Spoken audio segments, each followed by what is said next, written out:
What's up, everybody? We're gonna get started shortly.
What's up, everybody, and welcome down to the Mac Cave. You found your way to Mac Cave Gaming. It is Members Monday. Tonight's stream, the chat room, is dedicated to our channel members. What's going on, everybody? Good to see you guys. Man, we got some topics to talk about tonight. It's a Members Monday, so that's where we change things up, and we're going to talk about different topics, whether it's covering news about things or my thoughts on a game. There's Nemesis. I was wondering if that was going to pop up tonight. We try to change things up, right? Not just sitting playing a game or anything, but going over things in the world of gaming, pop culture, and just kind of what's going on in life in general. And we all hang out and have a good time. And, I share little stories and stuff as we go, just to change it up. Make it different from our normal Thursday nights. But it's good to see you all. I'll start with a weird story. This is something I didn't expect to ever happen to me. I didn't think this was a place where this could happen. So it was very, very odd. But I see something about to come in. Did somebody say Joe Hendry? His name and he appears. I almost got it. I believe in Joe Hendry. I believe in Joe Hendry. I gotta tell you guys, I'm jumping ahead a little bit, but during that rant video from the other night, The timing of that Joe Hendry meme, thanks to you guys in chat, was perfect. I think it was Ted that launched it, and it was just the absolute perfect timing. The comments on that video, everyone's like, wow, great edit, great edit. I'm like, that was not an edit, that was live. The timing was perfect. It was so good. But let me tell you, I'm just start the night off with a strange little story. I wasn't sure if I was going to make it on time. I was running a little behind and running a little late, but I wanted to take a quick shower, right? I just wanted to take a quick shower, clean up and everything. And I got a splinter in my little toe. In the shower, a splinter, everybody, like a piece of wood, a splinter in my little toe in the shower. Now, I never thought in my entire life that would ever be a problem, but I guess it is. So, turns out my daughter was playing outside, and she has very, very long hair, and they were playing and rolling around outside, and I guess some like sticks and leaves or whatever got in there. So then when she took a shower, it all came out, and some of it got left behind. And I found it. So there's my weird story for the night. I got a splinter in the shower. Weird. Weird stuff. Weird stuff. I don't know if anyone's got weirder stories than that, but feel free to share them in chat. Another weird thing going on right now is my hair. My hair is still wet, and it is drying. So as it's drying, you're going to notice it's going to start to do some funky stuff like this right here. It's just going to start to poof out everywhere. So by the end of the stream, I don't know what I'm going to look like.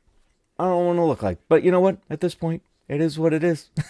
I desperately need a haircut, and I haven't had a chance to go. So, there it is. But anyways, let me say hello to the chat as I weird out everybody. What's up? KH is here. It says, oh, this WWE discussion is about to be rated R. Who knows? Who knows? I got some things to say about it. I definitely have some things to say about it. And I did post in chat myself. I'm hoping we don't lose power during the stream. We have a little bit of a storm going on outside, so we'll see what happens. Brian's here. What's going on, dude? Jeff is here. Alan, Black Dragon, what's going on, dude? Let's hear some more rants and don't hold back. That video, man, that video really popped off. I don't even know how to feel about it. But really good to see. Am I turning into a werewolf? Yeah, maybe. Oh, I'm gonna look like Marie. Oh my god, guys, I have been through. That's another part of our topic. Resident Evil 9. I've been through it 6 times now. It's crazy. What's up, Papa Palpatine's Pizza Padawan? Hello, Madman of the Mac Cave. Remember Alderaan, and remember Final Fantasy VII Part 3 will come out someday. Yes, it will. Someday. Someday we will have the next part of the Final Fantasy VII Remake. One day, someday. And we'll see what happens when it comes out. Who knows? Maybe it's going to live in the world of the delays like, GTA 6? I don't think that... Here's my thoughts. I think GTA 6 is an illusion. I don't think it actually exists. I don't think GTA 6 will ever come out. I think it's a conspiracy. At least you have hair to drive. Some of us are afflicted with Q baldness. Oh boy. Well, I mean, maybe one day. I don't know. I am very lucky in my I guess my family tree. My mother's side of the family had like very thick hair like throughout their whole lives and everything. So who knows? I don't know. I think I'm gonna go completely white at some point. I think I'm gonna go full Santa Claus. Eventually, maybe within the next 5 years. I don't know where we land on that, but eventually it'll get there. On my 5th playthrough, currently doing the final challenge before attempting insanity mode. I still have to do the final challenge, the final puzzle. I did insanity mode. Using the infinite ammo unlock is key for that. But the final puzzle, I have tried it multiple times and it's not working, and I don't know what I'm doing wrong, and I have been following a guide. So I guess I got to find some different guides because I'm doing all the steps, and one of the steps literally takes 15 minutes, and I do it like real world time, and it's still not working. So I don't know. We'll see what happens. Oh, it's all good, Jeff. It's all good. So tonight we got some topics tonight here. I got 5 topics on the board. We're going to be talking about the YouTube channel itself. Not a crazy long time on that one. That's the boring stuff. But we're going to talk a little bit about the channel itself. We're going to talk about Final Fantasy VII Remake on the Switch 2. There's a little bit of controversy going on with that. I'm late to the game on that one, but there is a little bit of controversy going on to it. We are going to cover WWE 2K26 again a bit. You might be surprised where that conversation goes. We are going to talk Resident Evil 9, and we're also going to talk overall about the Switch 2. So we've got some topics to cover, and I think we're gonna have a good time here. Don't ask me. I inherited my mother's genes. I sport a 12-inch ponytail just because I got lazy when the beer bug hit. Nice. There you go, dude. Don't ever get rid of it. I was joking around the other day with somebody saying maybe I should just like grow a mullet out. You know, the back of my hair starts to. I can't like turn my head that way, but it starts to grow out so much. I think I could easily grow a mullet. My wife would kill me. That'll never happen. She won't let that happen. Speaking of Mrs. Matcave, she is sick. She is under the weather tonight. She is all day today. She's been laid up in bed. Some kind of bug going around. I don't know what's up. I'm hoping I steer clear of it. It seems to be the same kind of symptoms I had the last time I was sick, which was a little while back now at this point. And it was awful. So I feel bad. It's not much I can really do for it. Just you kind of just have to rest and get through it. So we'll see. Hopefully all this stuff clears. We're still waiting for winter to finish up, and hopefully spring can finally start soon, and we get some actual real nice weather and get back outside, get some fresh air and everything. I'm sick of having the house all sealed up and everything. I want to open up the windows and air out the place and everything. But anyways, let's talk about our first topic tonight is YouTube and our channel here in general. YouTube goes through all kinds of updates and changes with how it functions, with how the algorithm looks at things, what starts the trend, what doesn't trend. Some features come and go, new security updates happen, new updates to the terms of service and the rules for what type of things you can put out there on YouTube. It's changing all the time. I get alerts all the time. I read through a bunch of it. A lot of it is the same thing with maybe a minor change here and there. I also do follow the YouTube creators channel, their official channel, where they talk about the updates like every Tuesday. Their slogan is, if it's Tuesday, it's news day, and they go over updates with what's going on YouTube and new features and stuff like that. So I wanted to talk just a little bit about how that impacts the channel here. And yes, the chat breaking with the changes. Yeah, I don't know what's been up with that. Lately, there have been cases where, and I experienced it as well, where you'd go in, you could see the live chat, and you'd go and type something in, and your message would go up, and it would disappear. Like, people could not chat in their own chat. I couldn't even chat. One of the nights, I couldn't chat in my own live chat. And then some other channels I watched, same thing. The owners of the channels couldn't get a chat into there. So it's been getting a little messy lately. And I try to keep up with all the news on that and what's been changing to see if I need to adjust anything on the channel.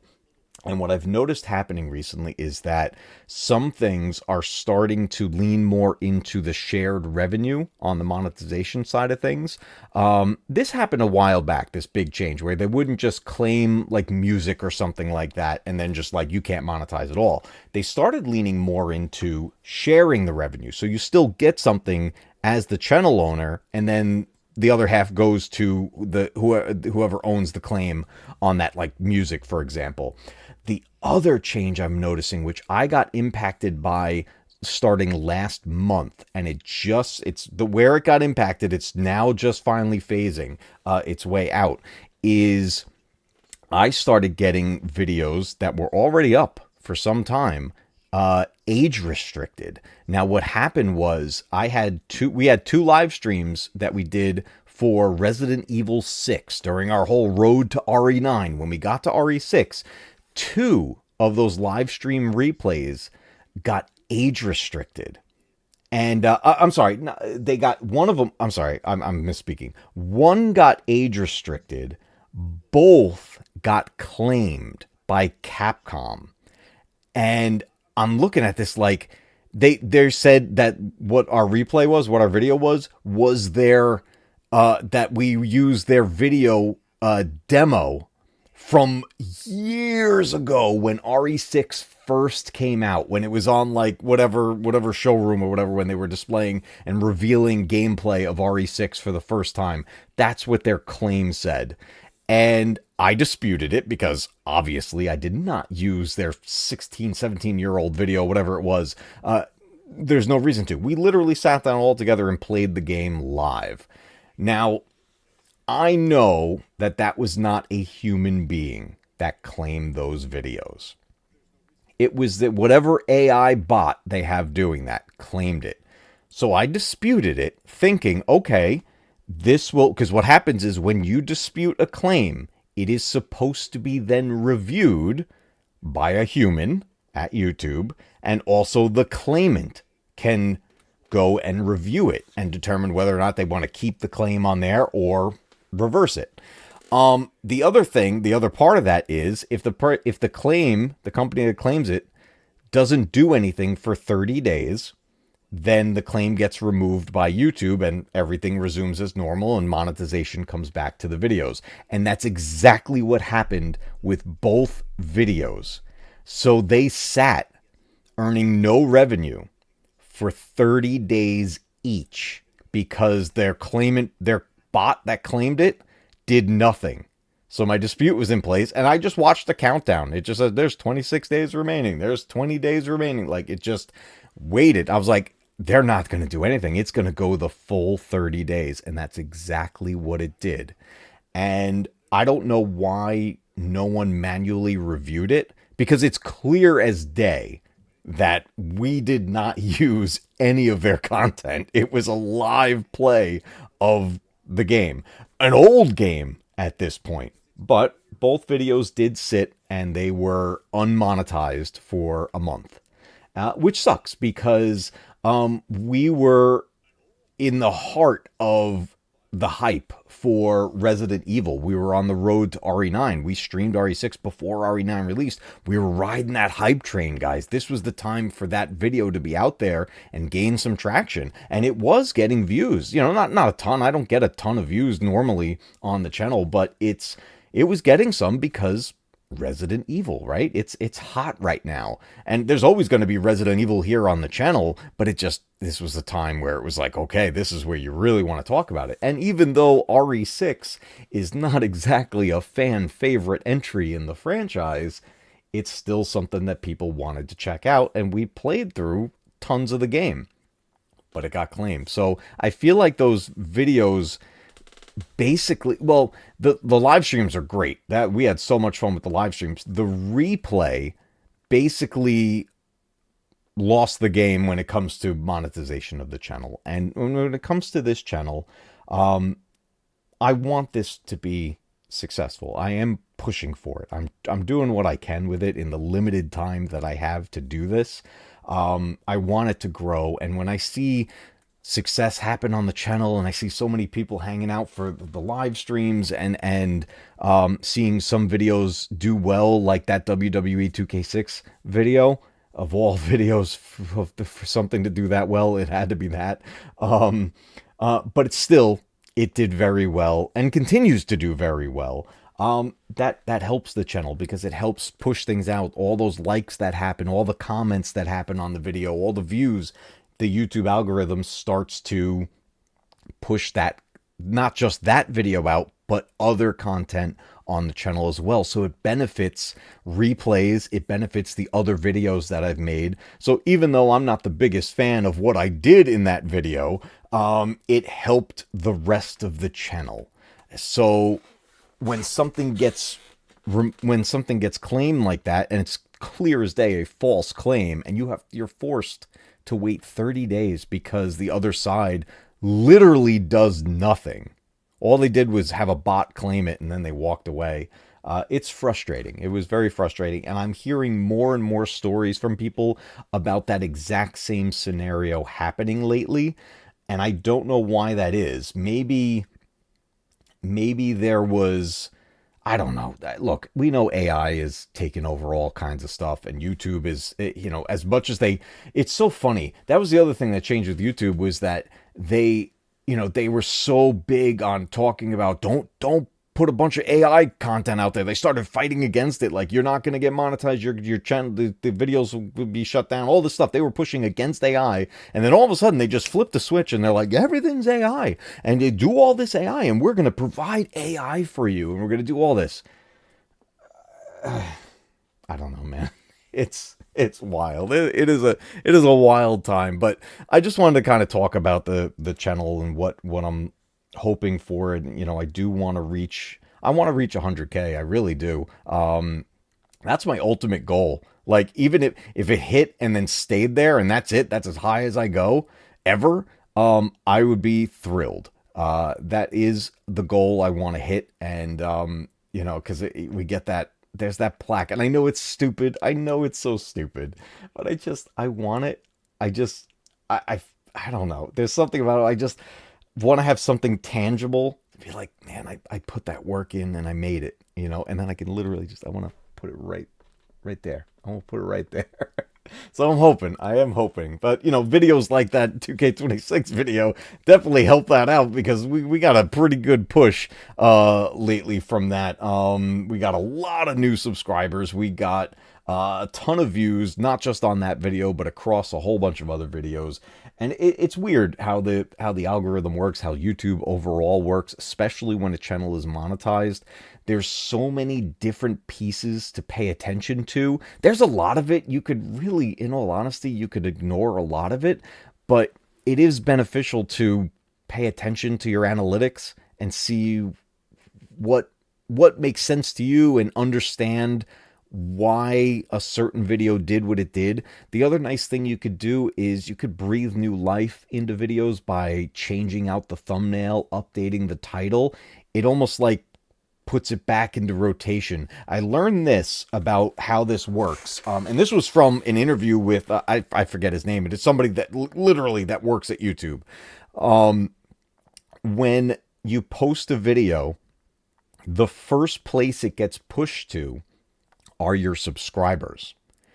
And the algorithm sees, how did the video do? Did a bunch of people watch it? Are there likes? How did it perform with the people that are subscribed and potentially getting the alert that the video was posted? And I don't know what the threshold is, but once it reaches a point where the system is like, okay, people want this, then it pushes it out in the second phase, out to the rest of the world, like out to the home pages, the search stuff, and everything. Like, it pushes it out to everywhere and see how it does then. And then if it continues to perform well, it continues to get pushed. If it doesn't perform well, it basically slides back down into just limbo. But you can breathe new life into it by updating the thumbnail, updating the title. And it kind of starts that cycle over again, where it's like, okay, push out to your subscribers, and it will reintroduce it. It may be a video from 6 months ago, but it will reintroduce it to the subscriber base first, and then out to everything else in the second phase. So I thought that was really interesting how that functions, and it kind of changed the way I think about putting out a video. And I don't know. It was kind of interesting how they mentioned how that works. So let me catch up with you guys here in chat here. Whoa, I got to scroll back. You guys are chatty. Well wishes to Mrs. Mackey. Thank you so much. I appreciate that. YouTube seems like it changes on the daily. I don't think YouTube knows what YouTube is doing. It gets very confusing. It really, really does. They probably have AI writing code like Microsoft does. Microsoft, from what I'm hearing, I think they're in a bad spot. I keep hearing, there's going to be a new Xbox and no, Xbox is dead. And, oh, hey, there's going to be a new Xbox and it's going to be, $1,500. Oh no, the Xbox is dead. Like, it keeps going back and forth. It's crazy. That's either going to prevent false claims or increase it. I'm not sure which. Yeah, that system is very, very funky. It's weird. Am I thinking of Rumble or Twitch as a backup? No. At the moment, no. And I don't think I really ever will. Out of all of the streaming services, I like YouTube the best. I'm the most comfortable with it. It's where I watch stuff. Twitch has a lot going on all at once. It's just very confusing to me, and I've tried. with it. And then I've even tried with TikTok and everything. Even that, I'm just kind of, it's all, there's so much going on at once. I'm like, I can't even pay attention to everything. And I don't want that to be a distraction and take away from whatever, whatever we're looking to do. So no, I'm not thinking about Rumble or Twitch or even TikTok as a backup. Honestly, it's a lot of work. Just dealing with the one channel. Like, I've thought about making alternate channels for different things. I've even tried it. I have tried it, honestly. There's little things that have been floating around out there, and they don't do anything. But it's a lot of time and work that goes into just the one channel and one platform. So for me, I think it's going to make the most sense to just stick it out here. This is home. YouTube is home for the Mac Cave. Human is a point of view for these companies. Yeah. My God, to get a human to do anything with any of these big companies these days, it's like pulling teeth, man. It's crazy. Hey, look, guys, I was telling you earlier in the chat, look, my hair's drying and now it's all becoming fluffy. This is all going to fluff out. I don't know what I'm going to look like by the end of this, but it's going crazy. Oh, let me see here. Sounds like a petty penalty thing. Yeah, I don't know what benefit is there for them. So it was Capcom's YouTube channel on behalf of Capcom. So it was Capcom USA on behalf of Capcom claimed the RE6 videos. And then I was out 30 days a piece for them. They got claimed on different days. So like they weren't in sync with each other. It went, 30 days each. But altogether, the whole experience ended up taking like 35, 36 days. What benefit is there to them? They benefited nothing. They gained nothing. All they needed was someone to just look at that claim and see the dispute and just wipe it out. That's all they had to do. But who knows? I swear they're adding the AI help for the game journalists that can't play for shit. A lot of the articles you see these days are written by AI, and it's so easy to pick them out because there is wrong words used for stuff. There's misspellings of things. Whenever it's a video or there's audio and it's reading something, you could tell when it's an AI voice. And then even there's some really good ones though. There are some really good natural sounding AI voices out there now, but they inevitably mess up on the how to pronounce something, or they'll put like a weird, like a lack of a breath in something, like there's no space between wording. The timing is off and it becomes very awkward. And that's when I'm like, oh, that's AI. That's not even a real person telling me anything about this video. It's crazy. I bet you're right. It wouldn't surprise me at all. Some of those journalists clearly only play a fraction of the games they're reviewing. I've heard some of them, they'll come out and start reviewing a game and they're talking about all the things they don't like and the things they like. And then somewhere along the way, they even flat out say they didn't play the game. I'm like, why the hell are you reviewing it? So it's so hard to find good, not to say like the game was good in terms of a review, just a good review, like something creative, something done well with thought and effort put into it. It's so hard to find these days. There's only a handful of channels that I watch now that do reviews of games because I know they actually played it and I can get like a real thoughts on there. Oops, sorry, my chat just like went crazy. Black Dragon says last Thursday you were at 31.3k, now you're at 31.4k. Congrats, and I look forward to when you beat the Brad channel. He's currently at 13.9 million subs, and I know you can make it. Oh my God, dude, if we had, jeez, could you imagine? Could you imagine this channel hit 1 million one day? That's insane. That's insane. Oh my God. I guess I have enough subscribers that actually somebody in the comments on that 2K26 video, you put something out like that, there's obviously going to be people that are going to troll you and they're going to say stuff that, they're just going to try to spark an argument or whatever. But they said something like, what are you even complaining about? You play video games for a living. I just started cracking up. I was like, oh my God. I'm like, does that what this appears to me? I'm like, I just responded, and I was, very respectful with it, but I was just like, I wish I played video games for a living. I'm like, the fact that you think that, I don't know, maybe I Maybe I should be like, oh, that's a good thing. He thinks I'm doing this professionally. It was just, people say some wild stuff in comments and everything. And that's the thing you have to inevitably deal with. If you're running a channel, there's always going to be some idiot somewhere in the comments or whatever. It's inevitable. Just don't, just whatever. If you want to mess with them back, go for it. Have some fun with it. But don't ever actually get upset about it. It's a loser somewhere. Just, that's what they do. So and a lot of them now these days are even just bots. It's crazy. Even AI is trolling people. It's wild. And then they made a fix by having the claim altered content. Oh my God. Yeah, it's so ridiculous. Nick, what's going on, dude? When we get in date reaction. Oh my God. I'm finding the time to put these videos together. I have it recorded. I have the date sequences recorded. I have to just record my commentary on it. Oh my God. Finding time is just, it's driving me crazy. It's really hard to keep up with this stuff. It's coming. It is coming eventually. One of these days it is coming. But good to see you, Nick. Good to see you, dude.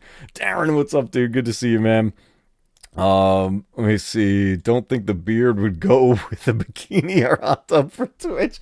Yeah, look, the stuff that's on Twitch, that's another thing. Like, I don't think Twitch is the platform for me. Like, I don't think I belong there. I don't think people like Twitch in the beginning. That was about gaming. Twitch now, and this is in my limited experience with it. The stuff that's on Twitch, I don't even understand how it's able to be on there. I don't think any of that would fly here on YouTube. So I don't know. Let's just put it this way: it ain't the platform for me, and that's not a place I'm gonna need to be. Oh my God. I'm thinking of doing 2 separate accounts. One is my main channel for uploading content. The other is basically videos from my subs and recommended videos. Oh, that's cool. That's awesome, Darren. That's cool. I like that. I like that you've been keeping up with that you keep up with the updates with the Seahawks and everything like that. It's good to have, a theme, something that's like kind of a fairly regular basis sort of thing. I try to keep, a bit of a theme here, but also have some variety. I feel like you can do that successfully. I don't want to ever just be a single game channel, because I feel like that, not only would that get boring for you guys, it'll get boring for me. And if I'm not into it, there's no, I don't want to do this, forcing it. You know what I mean? I want it to be me for real, excited about something or upset about something or whatever it may be. I want it to be real, and I don't want it to be this fabricated nonsense that is really the bulk of the platform anyway. I just want to be, kind of outside of that. Let's see here. The big reasons the review channels on G4 went bully up. Yeah, oh my God. It's so funny you mentioned G4. I was just watching... Oh my God, what channel was that? It's got to be in my history somewhere. I was watching a documentary somebody made about the whole thing that happened with G4 and all that stuff. It was actually really well done and really, really fascinating. Most stupid rage bait I've gotten is about my lip ring. I just laughed and didn't even bother replying. Oh my God, what? That's insane. What is wrong with people? Oh, dude, Brian, that, those videos you're doing with those action figures, I love that. Those Masters of the Universe figures from the 2002 series, those were awesome. Those look great, dude. Where did you get those little platforms that I know you said they weren't for the figures, but they kind of just fit. Was that something that you 3D printed or something, or was that something you bought somewhere? Those little black platforms that you put the figures on, those were really cool. No, you did not. We're going to come up to that next, actually. So you're just in time. You're good. We were just talking a little bit of YouTube stuff overall and the channel and everything. But they're Nika stands. I got to look those up. I think that would be really cool. I'm wondering if actually they're on the floor right here. Let's see. We got Seth Rollins. That is Seth. That's Seth Rollins, right? Yeah. Yeah, he's got the spots on their feet. because I saw those and I was like, oh, I wonder if my son would want like something like that for his figures. And then I didn't know whether or not the figures had the peg holes in there. So they do. He's got a bunch on the floor right here because we got set up. He's got a Monday Night Raw ring over here and everything. He's got a whole bunch of figures and everything there. Did you get to the comment I put in the chat earlier? I think I did, but I can't remember because I'm old and I keep forgetting stuff. Oh, with the discussion be rated R? I mean, I'm going to try to keep it under control at least a little bit. But I have actually some surprisingly good things to say about the game actually tonight. So let's jump topics. Let's talk about WWE 2K26. Let's see. Today's the 16th.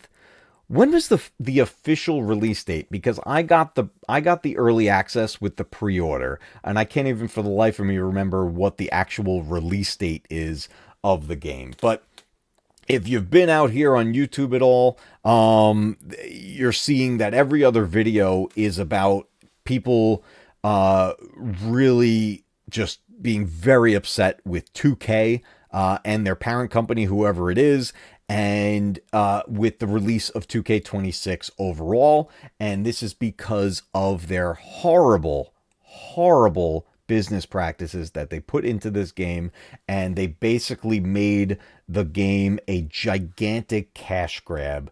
And just to kind of summarize it, what they did was they took this overpriced game. I bought the crazy edition, the $150 version, Monday Night Wars edition. That's supposed to be everything. That's the whole point. You buy the crazy edition so you have everything.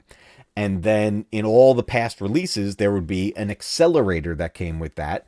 And it basically gives you the option. It says, hey, you flip the switch and you just unlock the roster, unlock all the stuff. And because I would do that because I have very limited time to play. And I couldn't, grind through that. So this is on me.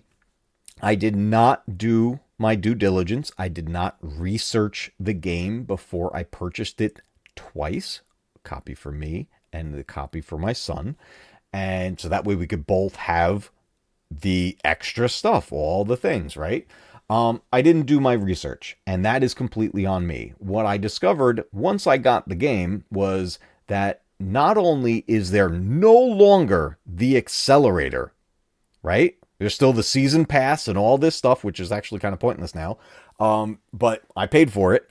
There is no accelerator. There's no unlock everything out of the gate. What they added instead is an extra paywall known as the Ringside Pass, better known as a Battle Pass, just like you would see in games like Fortnite. The big difference is Fortnite is free to play. So a Battle Pass makes sense. Here's a free game, but if you'd like to do some extra stuff, it does cost some money. You know what? I'm perfectly fine with that. That's fine. It's all completely optional. But what they did was they put this Battle Pass into 2K26, and all the things that were supposed to be part of the edition that I bought, the Monday Night Wars edition, are all locked in that Battle Pass. And no matter what, no matter how much money I put into it that way, I have to grind through it. Now, the other thing that was super shady about the whole thing that everybody, you could see it all over YouTube. There's videos, tons of videos about it right now. They also said, oh, do you not want to grind the Battle Pass? Oh, tell you what, pay us $2 for every tier that you want to skip. There's going to be 6 seasons and there are 40 tiers per season, which means if you want to skip a season, it's $80, an additional $80 on top of the 150, I should say 150 US dollars. In Canada, the game is what? I don't know if anybody here is up in Canada. The cost of 2K26 was like $220, $230 or something. It's insane. It's absolutely insane. So they locked everything away. They locked everything away. And it has tainted my whole experience with the game. I'm playing the game. I'm not I'm not going to just stop. I lost my window to refund it. I checked. I can't refund the game. It's too late. This is, I'm going to play the game because and like I said before, there are good things. I'm going to talk about the good things, but just to kind of recap why I was so angry about the situation. They took everything and locked it away for all that cash grab, and it's the most greedy thing I've ever seen from any game company so far. Now, I've learned through all the comments on my prior video that apparently 2K has been doing this for a long time in the NBA 2K games. Now, I don't play those games, so I had no idea that this was going on. I didn't pay attention to it. I'm sure there's been videos about it and all kinds of stuff about it, but it wasn't on my radar because I wasn't playing those games. So I went into it, like I said before, it's on me. I did not do my research. I made the assumption that it was going to be just like the prior releases, 2K25, 2K24, 2K23. I bought the crazy edition. And I get the accelerator, and I'll be able to unlock the legends that I want to use because I'm going old school with it. And then my son, plays as all the new people and all that, all his favorite wrestlers, right? But it's this shady business practice of forcing everyone, because that's their goal, is to force everyone to skip tiers. They know that a lot of their player base does not have time to grind through all that. I don't remember how long it said it takes. People have started calculating how long it would take to get through all this stuff. And I want to share my progress on it. It's as of my video, there was a trick that I learned, and I talked all about it in the video to help speed up grinding through the battle pass. And I did that trick for half the battle pass. And I'm mentioning this on purpose so you understand the timing of all this. I did half the battle pass, 20 tiers, using that trick, and it took just under a half an hour. I learned the trick on a video, said grind out beat the battle pass in an hour or less. I was like, okay, cool. Let me test it out. And it worked. It was all involved. It was changing a bunch of settings in the game, making things a certain easy level with the AI. And then basically you just submit your opponent within seconds and then rinse and repeat, rematch, do the same thing, rinse and repeat. Just keep doing that over and over. And I did that. And then I made the video about it. The next day, version 1.04 came out. 2K patched it, and they patched specifically to eliminate people from doing that. And what they did was they reduced the cost. They reduced how much you could get depending on how long the match was.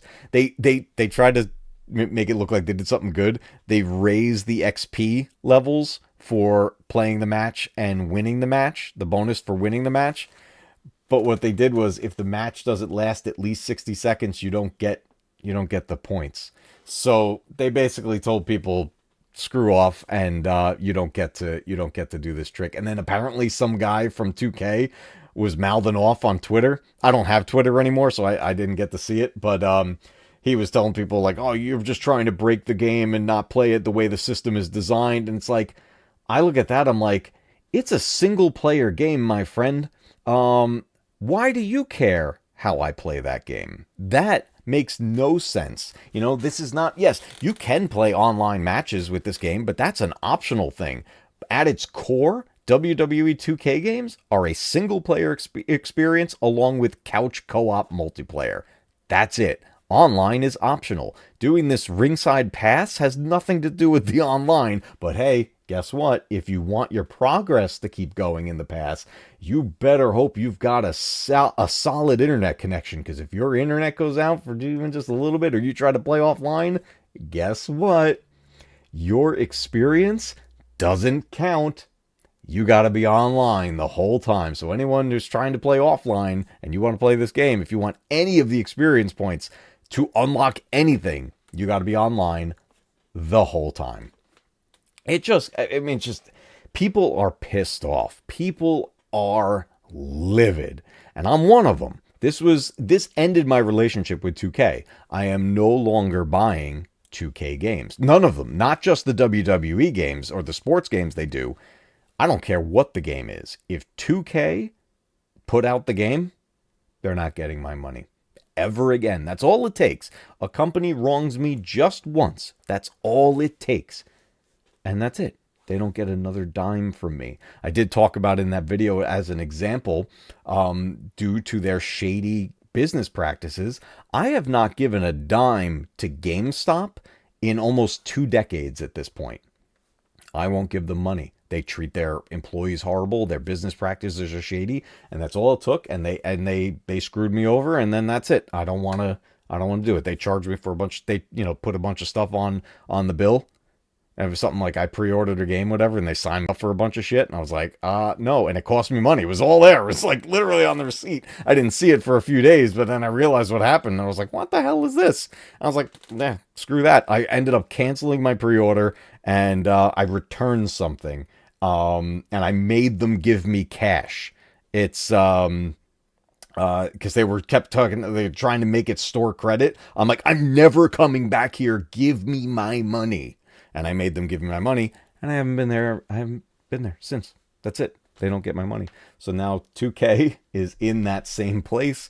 I will not give them money ever again. My ultimate hope, and I know this is all very much a rehash of the video. My ultimate hope is that they lose the license and it goes to someone else, and maybe they can do better. But I do want to talk about some good things about the game, because even though this whole greedy, shady business practice, cash grab thing happened with 2K26, there is still a lot of good about the game. And I do want to point that out because it's important. Because the developers themselves, the people that made this game, that put the effort into it and designed all this and didn't put that work into this game, they deserve a lot of credit, and they did a lot of great things with this. So I do want to talk about that, but let me just quickly catch up with you guys. I love seeing the chat keeps scrolling. It's awesome.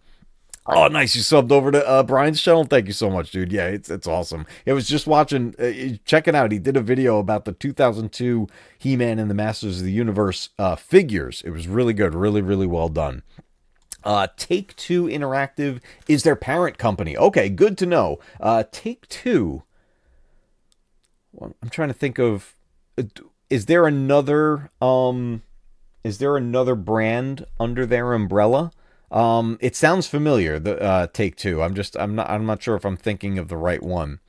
It's not just WWE 2K. It's pretty much all 2K sports games. People are really upset. Yeah, that's the thing. Like, I wasn't playing the other ones, so I didn't know this had been going on for so long. But this is the first time they've put the Battle Pass in on the WWE games. Apparently, it's been a thing on the NBA games for a while now. So I'm just like, my God. Like all the comments I'm reading, and I've been reading every single comment on that video. Everyone kept bringing up NBA 2K, and I was like, man, I'm glad I didn't play those. Those are insane. So it was the whole 2K lineup. Yeah, 2K, god damn it, they suck. I'm sorry, 2K, if you ever see this, you suck. Like, what you're doing to the players, your customers, it's terrible. It's awful. Like, why would you ever do that? This greed for the short term, get the money quick, it's going to cause you to ultimately fail. And eventually it's all going to backfire. And that real quick, short-term money ain't going to mean squat, because you're going to have no more long-term. People they've had it.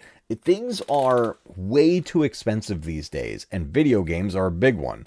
And when people don't have time to put into these things, and you're forcing them to spend a ton of money on something, and then on top of that make them grind through the whole thing, they're going to lose. They are inevitably going to lose. Depending on which company you bought the games from, you might be able to do some type of a return. I've heard that Amazon is pretty forgiving in their games return, even open not 100. Oh, so here's the other thing. These aren't physical. They're not physical. There's no physical edition of the versions outside of the standard one. And then if you buy the standard and then get the add-ons after the fact, it's more expensive. Look, monetarily, it made more sense to just get the full digital thing. So I couldn't return. I reached out on like PlayStation support. That's why I got it through PS5. But the time frame, because I pre-ordered it, and I pre-ordered them very early on. And then however long the time frame was and how many hours you put into the game and all that stuff, I missed my window. I couldn't do the return. It's just insane. Darren, have a good night, man. Thank you so much for coming by. I appreciate it. It's man. Oh my God, I remember that video. I saw that years ago. Led by CEO Strauss Zelnick, the company owns major labels. They own Rockstar? Holy crap. Guess what's probably going to have a battle pass, everybody? GTA 6. They own Rockstar Games, 2K, and Zynga, known for Grand Theft Auto, Red Dead Redemption, and NBA 2K. Holy crap, they own Rockstar? I thought Rockstar was their own... I thought they were a parent company. Holy crap. I don't play GTA. I play the old ones, but I don't play any of the new stuff. Oh my God. Could you imagine, after all this time, when and if GTA 6 actually comes out and they add a battle pass to it? There may be actual violence that happens. Like, I'm not even kidding.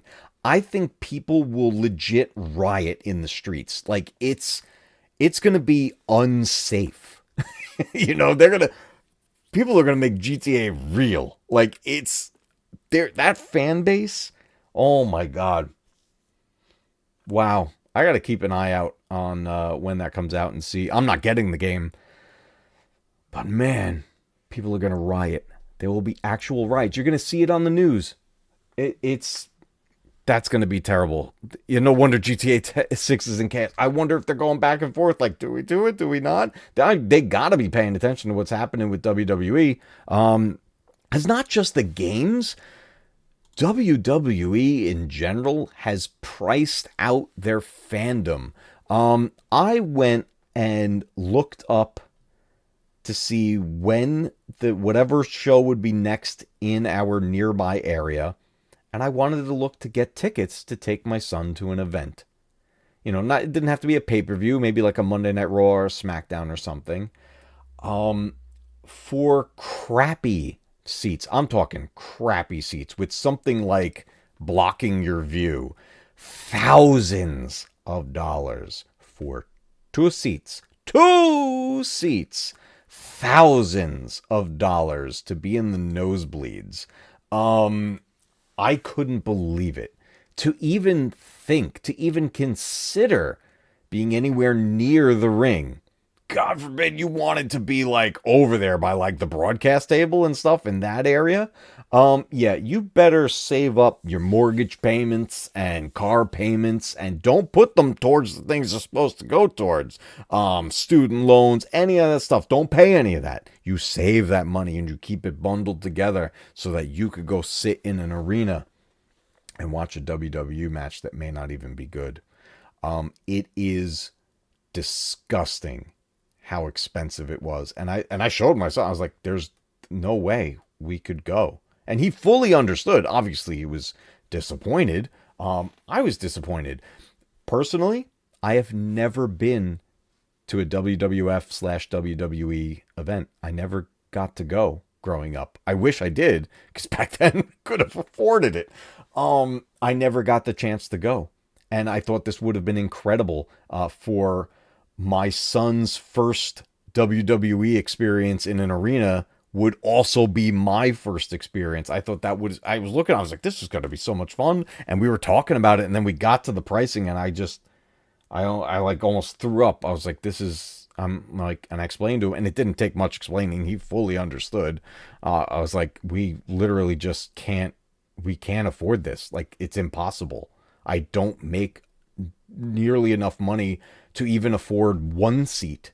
And then on top of that, there's any food you get, the travel, anything involved with it.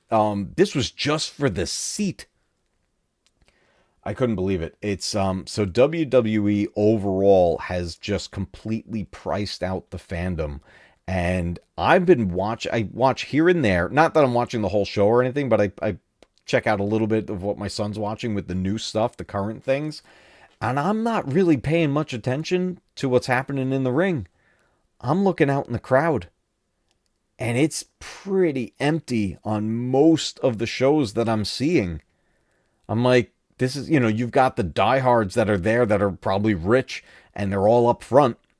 Or maybe there were just so many empty seats that they just told people, move forward, move forward. You know what I noticed the other day? We were watching, what were we watching? One of the most recent events that happened.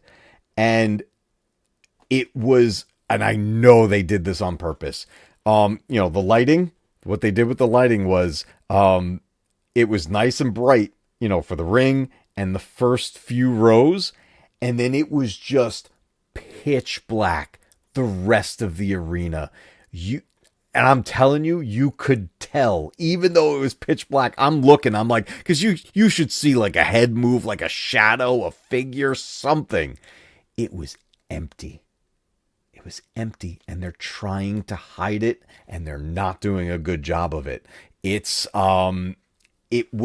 insane, because I remember how the lighting was in these arenas and everything. It was bright. You could see the massive crowd the whole time. They didn't black out after the first 3 or 4 rows. No, it was bright. You could see people holding up signs. It was a whole big thing. Clearly it is not like that anymore. So they've not only priced out their fans of the actual product, the whole events, the wrestling, the thing, the core of the whole thing. They've priced everyone out on that, and now they've priced out everyone on the video games. So it's a really tough time right now to be a wrestling fan. It's just insane. I can't believe what we're dealing with this stuff. The only reason I would still get it is because I understand it's not just 2K. It might be TKO too. Oh, TKO part of the. Oh, TKO, right? They own WWE now, right? Yeah, the whole thing, the whole business side of it is just it's just awful. Yeah, that's the thing too. Pre-ordering it early, like I wanted to pre-order it so that we got the additions, because there was pre-order bonuses that you get that that are locked. It's a hell of a bonus. You can't even have the bonus. It's just insane. I probably play Red Dead Redemption, but with this information, no thank you. Red Dead Redemption, see, that's what we got to go back to. We got to go back to just Sega, right? Sega and Nintendo and PlayStation. Just, let's just go. Let's forget all the other crap. Let's just go back in time. You know what's great about all these games over here? You know what's awesome? You open that game up, you open the case up, you put the cartridge in, and I paid, for it. I paid full in full for the game, and I put it in. You know what's awesome? The whole game's there. The whole game. For what I paid for it, and I got the whole thing. The whole thing. And it will always be there. The whole thing will always be there, and no one can take it away from me. It'll always be there. All this new stuff, it can be taken away from me in a heartbeat. This WWE 2K20, if they decided tomorrow, you know what, we're just shutting it down. Gone. I wouldn't get a dime back. Nobody would. That's the awful thing about this crazy digital world we live in. Rockstar has a decision to make. Do they want the world to end? I'm telling you, that fan base, if they mess too much with the fan base now at this point, they've been dangling the carrot for so long now for GTA 6. I swear, if Rockstar screws up the way 2K did, I fear for people. I legit fear for people. It doesn't help that Vince is getting into accidents. I saw the body cam footage of that. Wait, what a moron. What an absolute moron. I need to start replacing my old games. Hard times called for harsh decisions. Oh man. Wait, did you mean to say replaying or replacing? If it's replaying, yes, by all means, yes, replay the games. Don't replace them. Don't do that. They're expensive to replace now. Even the retro market got really expensive. But I wanted to touch real quick on some good things, and then we'll jump on to our next topic. WWE 2K26. The gameplay itself and some of the features are a lot of fun. I know there's a ton of stuff out there showing like bad character models and everything out there.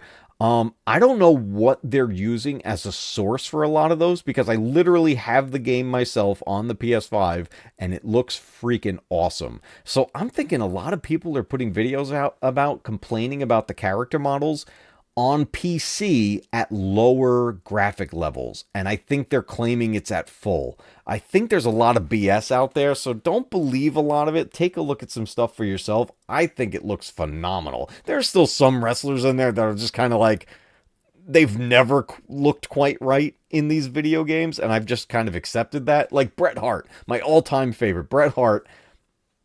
He looks all right now, 2K25 and 2K26. He looks all right, but there's something off about his character model, and I can't quite place it, but it's just enough where you're like, it's not quite Bret. But anyways, they look good, but the thing I'm really liking is that the movement of the characters, of the wrestlers, as they move around the ring, there's a lot less like glitching through things. Like there's actual like contact happening, and everything is moving a lot smoother. There's still moments where the AI can't figure out what to do, and it gets stuck in a weird little like moment where it can't decide what move to do.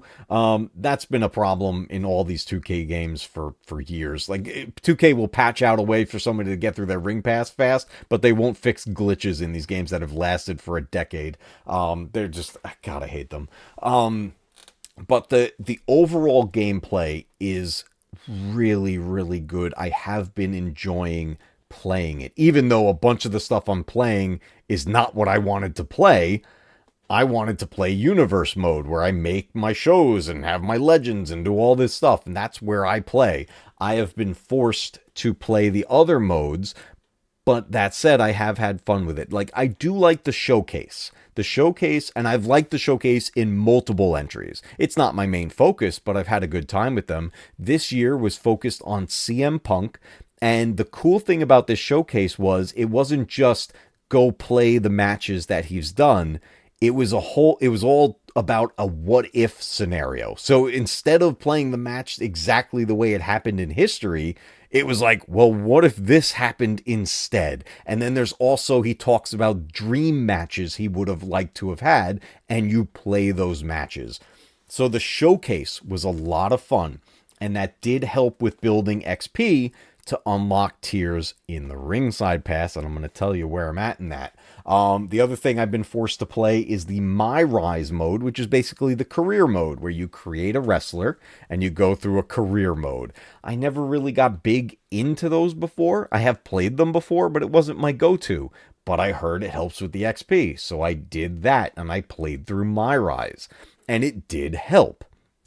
But I wasn't playing the game I wanted to play. So earlier I mentioned that before the patch, I did half the ringside pass in less than a half an hour. I think it took me about 27 minutes, and I got 20 tiers unlocked, leaving 20 more remaining for the total of 40. After the patch, I have been grinding. And I checked, because the PS5 will tell you how many hours you have put into a game. Okay? Now, this is total with me doing the 27 minutes. Okay? 27 minutes. Not even a half an hour. 20 tiers unlocked. I now, between everything I have played in the game, I played through My Rise just once so far. I chose the babyface path. I didn't go heel. I'll eventually play heel because it looked like it'll be fun. But I played the babyface path of the My Rise from start to finish. I played the entire showcase. I started a universe mode, and I've played random matches here and there. Okay, but the 27 minutes was specifically the grind of rinse and repeat, submit, win, rematch, submit, win, rematch over and over. That was the 27 minutes. The remaining time was the grind. As it stands today, at this moment, I am almost done with the ringside pass. I am at level 39 because I just unlocked at level 39 NWO Hollywood Hulk Hogan. You know, a key member of the NWO, a big part of the Monday Night Wars. Yeah, I couldn't do that yet until I had him. He was level 39 out of 40. I just got level 39. I have, and I think it's kind of funny because I did half the pass in 27 minutes. Total, I have 27 hours in the game. Because from the day we got it to, I played a little bit this morning, 27 hours have been put into this game. And I still don't have the entire ringside pass. I still have to get the 800 XP to unlock level 40. So 27 hours of playing the game in a way I didn't even want to play it. I'm almost done with the ringside pass. And this was me pushing this past weekend. Friday, Saturday, and Sunday. I played a ton of this. Just pushing and grinding. And though I had fun with many aspects of it, like the showcase and stuff in My Rise, there was still a lot of stuff, even within those, that's very tedious and annoying, and I didn't want to deal with it. All I wanted was to put together my universe mode, where I could do the Monday Night Wars, Monday Night Raw versus WCW Nitro, and then throw in SmackDown in there, and even put some NXT in there, or something. Make a world, do what I've done with all the past releases, and I still can't have the roster be what I want it to be because I have to wait for more seasons for other people to unlock. On the other thing I've done in there is a little bit of the My Faction, which I hate that mode. My Faction sucks. That's the card thing where you have to collect the cards and get these persona cards so you can use the wrestlers in other places, but most of the cards are just for the My Faction, which I don't care about. But there are challenges that happen, like these live challenges that are timed and they don't last forever. They expire. And if you don't realize the challenge is going on and take care of it before it ends, you don't get another chance to get that superstar. That was the reward for it. So I started looking at it like, I got to keep an eye on this and see if any of the rewards are a wrestler that I want to add to my roster. So the grind is continuing, but 27 hours have put into this game so far on the PlayStation 5, and I'm not done with the ringside pass yet. It's a nightmare. Yes, the fear of missing out, right? So the fact that these things are locked in that My Faction mode, which it's just, I understand why people would like that mode. It looks like if that's your thing, because I've seen that in the NHL games before. I forget what they call it in the NHL games. It's the same idea. And I'm sure there's people that love that. And if they have a lot of time to put into it, especially kids playing the game, they can just keep playing for hours. That's great. But I don't have that time to put into it. But that said, along with the gameplay being a lot of fun, the thing I've really liked, they added the ability to, if you set up a universe mode, which is what I like to do, let's say you got a Monday Night Raw coming up, you can choose to play the show or watch the show. I tested out watch, and I got to tell you, it was awesome. So they said they added show intros back. They didn't really. It's just a quick splash screen thing of Raw, but there's no like, welcome to Monday Night Raw. We're live in Atlanta, Georgia. They don't do any of that like they've done in some past games like years ago. There's no real show intro. But what they do is they added in a whole bunch of new camera angles. Like, it looks like the camera angles from the actual cameraman that would be there at the arena. And it toggles through them when it makes sense to do it. And the matches play out, and there's no HUD. There's no like on-screen stuff. It looks like you're watching the show. And it's so well done. Like, I sat back, grabbed a snack, grabbed a drink, and I'm watching Monday Night Raw play out. And it was awesome. It was, there was a couple little moments that were like a little glitchy here and there with some of the transitions, but overall, it was really well done. And I think in this year's release, that might be my favorite feature, the watch show. And then it got even bigger when it was a pay-per-view. So I got up to Backlash and I hit watch show. It was big. It was the camera angles even changed up a little bit. There was people coming out with their titles, so we had championship matches happening, and it was just a very, very cool experience. So the core pieces of the game, of what the game actually is, of playing a wrestling game, it is fun. WWE 2K26 is a fun game. It looks good, it plays well, it sounds good, and it's got some cool features.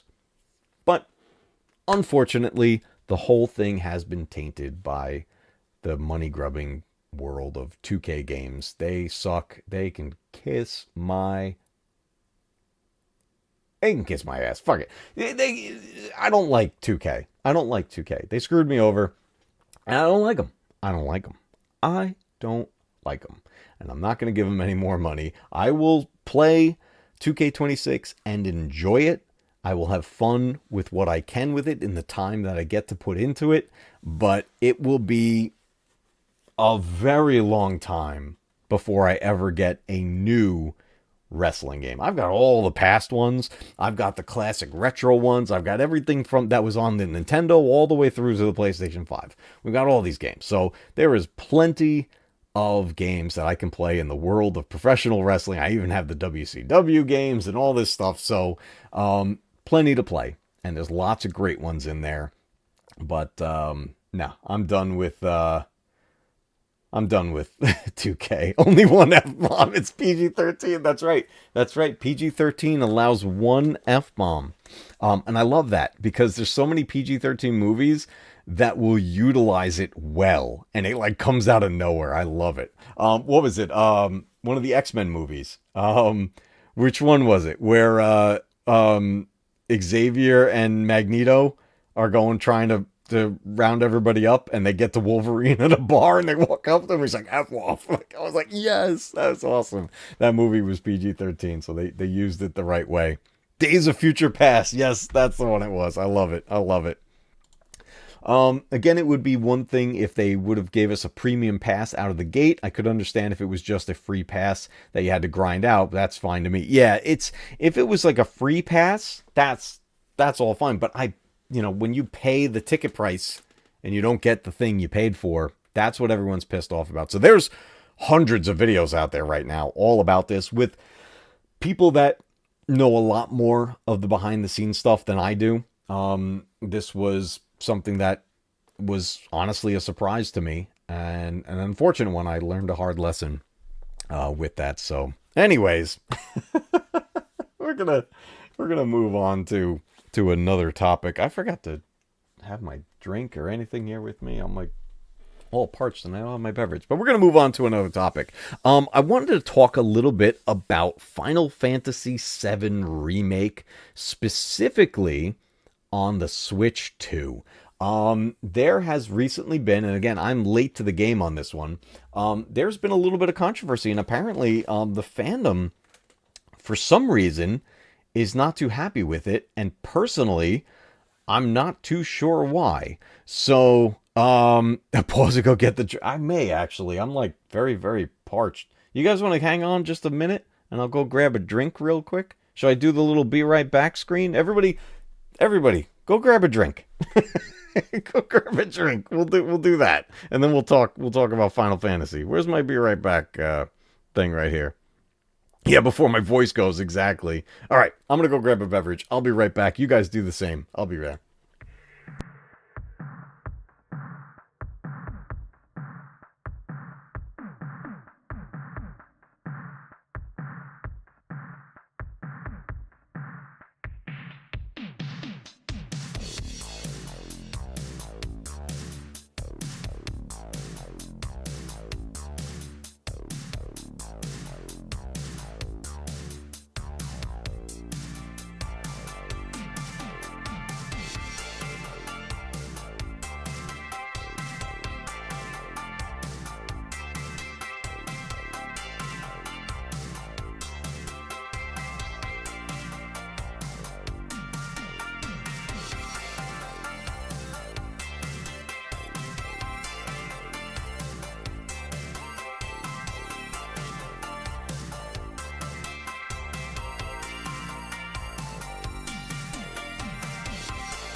Okay. All right. Let's do this. Ooh, my hair is funky. So got my water now. I appreciate that, guys. Thank you. So let's talk a little bit about Final Fantasy VII Remake on the Nintendo Switch 2. So I've been hearing that there's a little bit of controversy with its release, specifically the update that came along with it. So when it launched on the Switch 2, an update happened to the other editions of it that are on the other consoles, like on the PS5, for example. And what they did was they added those like bonus settings to the game where you could amp up, your character, where it's like, have like tons of XP, don't run out of money, and you're always, your limit break is always filled up, and the battle meter is always filled up. And this is all just optional. It doesn't force you to do this. It's in the options. And that got added to the game, and people got wildly mad about this, which kind of confused me, because I was like, I don't understand why that would be an issue. It's completely optional. But then on top of that, a little bit after that, all over on Steam for the PC, the original Final Fantasy VII got an update. Now, I've had the original Final Fantasy VII on PC for a while now. It initially came out in 2013, I think it was, on Steam, which was just a port of the original Final Fantasy VII. What happened was, and I was actually pretty excited about this, for those of you that were here for it, when I played Final Fantasy VII for the first time here on the channel, I played one of the later ports of the original game. I played it on the Switch. And with that, it came with some bonus settings where you could speed up time, or you could have no encounters, or you could have all of your skill levels, maxed out, basically helping you like kind of speed through the game and everything, right? And we used a lot of those features so that we could push through the story, because that was a heck of a long game, and it was pretty crazy. So what they did on Steam is anyone who already had the 2013 Steam port of Final Fantasy VII got the new updated version for free, but it was a separate game. It didn't replace what I had. And then the original 2013 release got removed from Steam sometime after that. I think it's gone now. But I still have the original version, which I can still load up and play. But for free, I got the updated version that they just put out, which was basically, they ported over to Steam the version of Final Fantasy VII that we got on the Nintendo Switch and on the PlayStation, PS4, PS5, Xbox, and all that. You noticed an extra Final Fantasy VII in your library, right? So they put that other version of it that has been out already on consoles. They moved it to Steam. I was like, oh, cool. That's awesome. I'll replay it on Steam like that. I've already played through it on Steam the regular way. I'll play the version just like I played on the Nintendo Switch. I'm like, that's cool. And they gave it for free. I'm like, that's awesome. Apparently, people lost their mind about this. And I don't know why. And if anyone knows why, if there was some specific reason why this got all these hardcore Final Fantasy fans up in a tizzy, I don't know what did it, because I don't remember hearing people complaining when the other ports came out, which again, these features are completely optional. You have to manually turn them on if you want to play like that. If you don't turn them on, it's just the game the way it is. So I don't know what caused the issues, but people are putting horrible reviews of the new port on Steam for this reason. Does anyone know why? Is Nick still here? Is he upset about that? I don't get it. I honestly don't get it. Makes maxing out Aerith a lot easier before she gets shish kebabbed. Yeah, that's the thing. Like, it helps you max out your characters like very quickly. You're gaining XP quickly. It's like it's doubled or tripled or something like that. So, and we played the game together here on the channel, and I used a bunch of those to help us push through the story, but I don't know why people are upset. It makes no sense to me. People just need a reason to bitch about anything. I guess that's the case. I mean, look at me talking. I just was bitching about 2K26, but but I had a reason, damn it. This one I don't understand. I would understand if it, like, one, you were forced to play that way, and two, which would have been even worse, if it replaced what you already had. Like, if I lost the 2013 port and had to have this instead, that's a problem, in my opinion, because now you've taken something away from the players that they purchased, that they've had in their library, right? So, but that didn't happen. It was basically a free add-on. Now, I understand anyone that still wanted to buy the 2013 port that didn't have it already. If you didn't buy it in time, it's gone. So I get that in a way, but it's, you know what? That came out in 2013. If you didn't buy it yet, I don't think you were planning on buying it. So I don't think it's a problem. But I wanted to bring this up because I was very confused why people were suddenly crapping on Final Fantasy VII and Final Fantasy VII Remake for basically the same reason, of added features to let people play the game a different way. I don't know. Maybe it's just I don't know. I guess it's like you guys said, it's just people just look for something to complain about, and whether it makes sense or not, it's crazy. Like Capcom tried doing with the original RE trilogy until GOG convinced them to re-release.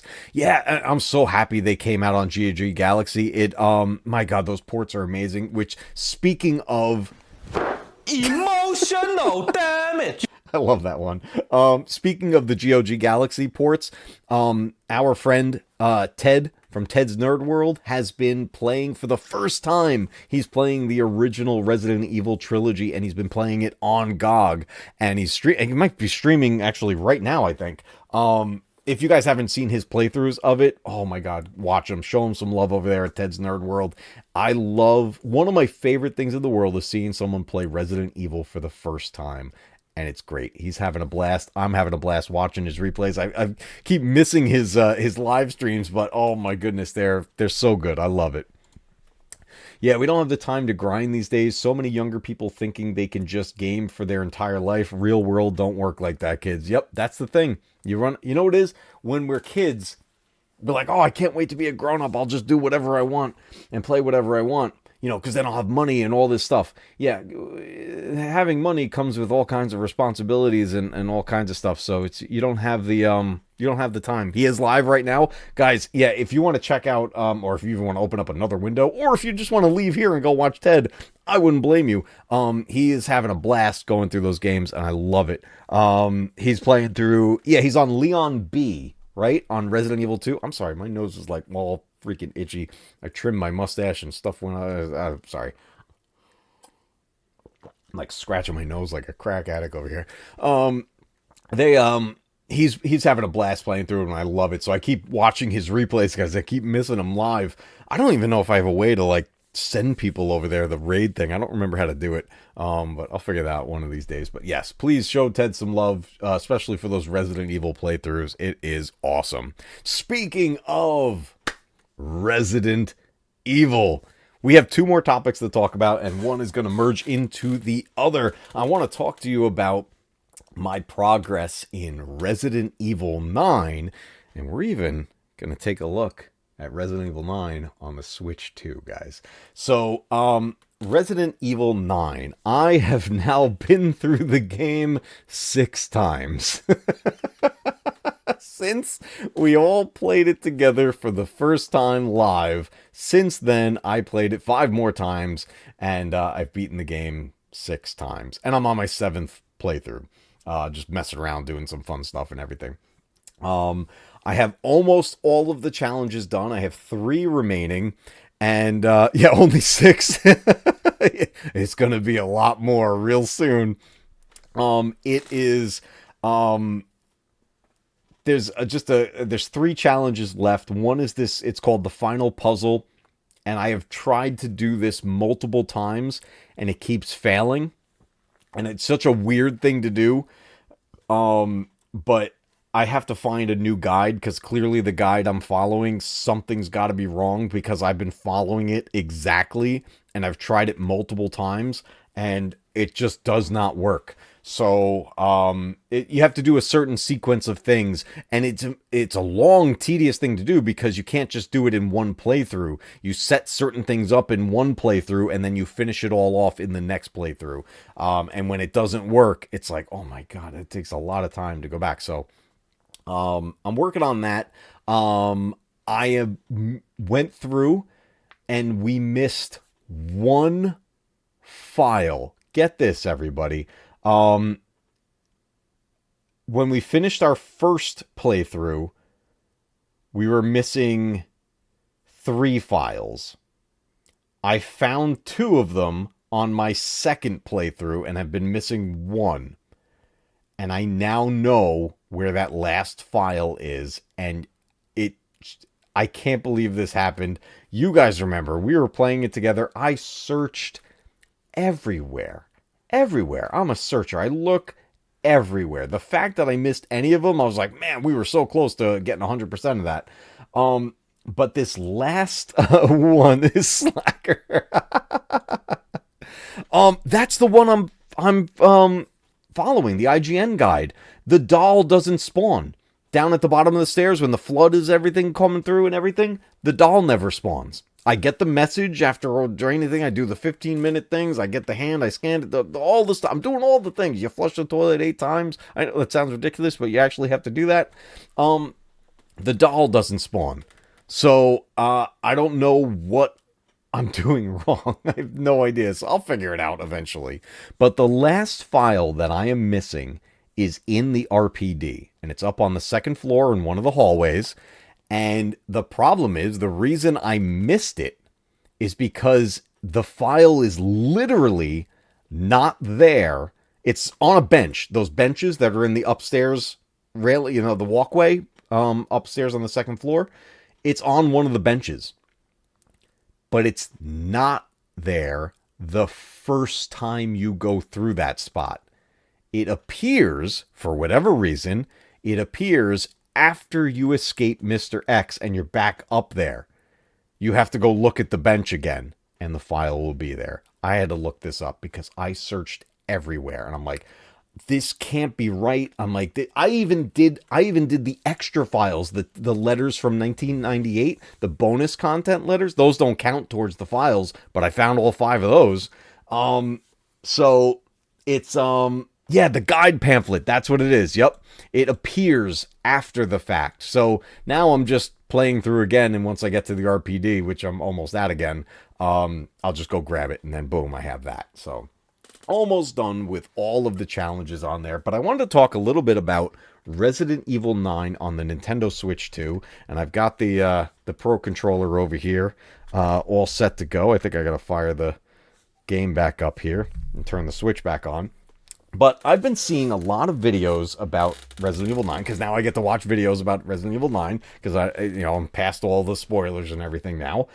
I'm seeing some information that I gotta call out a little bit of being false when it comes to the Switch 2 port. I'm seeing people show comparison videos and stuff, and showing what's supposed to be images from the Switch 2. And they're awful. And I'm like, I have the game, and it doesn't look like that. It looks awesome on the Switch 2. Yes, there are some downgrades, but some people are falsely claiming some things about the Switch 2. So what I wanted to do is I wanted to literally fire up Resident Evil Requiem on the Switch 2 for you guys to look at live, and then you tell me whether or not it looks good. So tell you what, let's switch over to our gaming screen, and I gotta wake this thing up here. Give me a second. Wake up, Switch. It's been sitting on for a long time, so now it timed out. So I just got to kick it back in to hit the Elgato.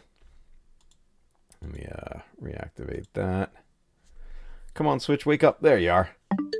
Okay, there we go. See, it's still listed as playing. So, I went back to the beginning area because I wanted to be outside in the rain. Specifically this section because there's a lot going on in it, right? So we've got Resident Evil Requiem on the Switch 2, on the cartridge, the Game Pass cartridge, or Game Key card, I should say, which is like half physical, half digital. But I want you guys to see this live because I'm seeing stuff that people are posting and saying, oh my god, it's horrible and it plays like garbage and looks like garbage. And I'm watching these videos going, that's not the Switch 2. In fact, what I think some people are doing to basically create drama and lie to people is I think they're loading up a PC version and turning down the graphics dramatically. That's the only thing I can think of because it looks nothing like what I actually see. So you guys be the judge. Resident Evil Requiem on the Nintendo Switch 2. Here we go. This is the Switch 2, everybody, okay? I wanted to be here specifically so I could show you the character model and show you the environment, and I'll talk to you about where some downgrades have happened. We should have sound and everything, not that the sound really matters at the moment, but here we are, outside of the Renwood Hotel. It's raining. We've got our buildings here and everything outside of the town. We're going to give it just a little bit of a... I'm going to just try to control it gently here and just give you a little tour of the environment. And this is, again, the Nintendo Switch 2. Resident Evil 9 using the latest RE engine. And people are saying that this looks bad. Now, maybe I'm spoiled by retro games? But to me, this looks phenomenal. Now, let's talk about where the downgrades happened. The downgrades really happened with the character models, specifically with their hair. Now, if you take a look at her hair, especially how it's reacting with the rain, you can see that kind of like the edging gets a little glitchy there. They don't have the feature in this version where it's like every individual strand of hair is rendered. When you play this on the PS5, the hair looks way more detailed and it flows and everything. And then especially on the PC, it just looks crazy. So they downgraded it there. But I'm going to see if I can get... If I go close to the wall, can I get close to her hair? Here we go, here we go. Oh, here we go. That actually worked out pretty good. So even still... We're looking at the downgraded hair effects, and I hope this is coming through all right on the stream. But you can see that you can see like layers and everything, but there's no like movement happening here. There's very little movement, I should say. It doesn't really flow the way it does on the more powerful systems. And then if we look at her face, if I can get it to line up here, I think there's a lot of great detail in her face, but clearly toned down. What they did on the Switch 2 was they sacrificed the hair and a bit of the character models, but they kept the environments like way up. But yes, the hair gets a little blurry looking, and so with that, it's the hair and some shading, like some shadows are toned down. But take a look, look, you see the rain reacting with the puddle down there? You see the rain itself falling from the sky? All the detail and everything here in the environment, especially up here, looking at like the staircases and everything, and all around the building. It's this overcast day, pouring out here. But all this detail remained. And then, what I want to do here is, I want to move around a little bit. I'm just going to go around in circles here a little bit. Let's go back this way a little bit. This is moving so smooth. I mean, it's just fantastic. Now, here's a weird thing I will point out. For whatever reason, this game runs smoother in third person than it does in first person. It's really weird. The first person mode seems to be at a, like, very much a 30 FPS experience. Third person is bumped up, and you can feel the difference with the movement, with the analog stick. It's way smoother in third person, and that actually really surprises me, because I would think having the character model on screen would have caused things to have a little bit of a harder time running. Like, let's go into the building over here, and there's going to be like a short little cutscene. We'll let that play, and actually, not right this second here. This is where we're going to turn on the flashlight. I think I'm past the cutscene. But we're going to take a look at lighting and just this opening sequence here on the Nintendo Switch 2. And now we got our flashlight out. I've actually... I saw somebody was saying it felt weird playing as Grace in third person. At first it did for me, but actually I think I'm starting to prefer it. But this is just... We're lighting up the area with our flashlight here. I mean, there's all kinds of details in here. And yes, the PlayStation 5 port looks better. Of course it's going to look better. The PC port is going to look better. But the fact that this looks like this... I mean, look at this. You could see where the texture's toned down. But right here, the latest Resident Evil game is playing on a Nintendo Switch 2, and it's gorgeous. I'm seeing people post videos claiming that it's the gameplay of this on the Switch 2, and it's like a choppy mess, and the character model looks really weird, and lighting looks horrible, things are washed out, like it's just...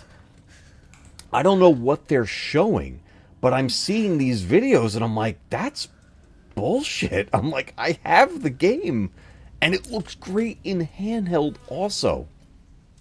But I just wanted to show you guys this a little bit, just in case you come across, you know, some sort of a review or something talking about the Switch 2 port. Maybe you were considering getting it and you see a review talking about it playing badly.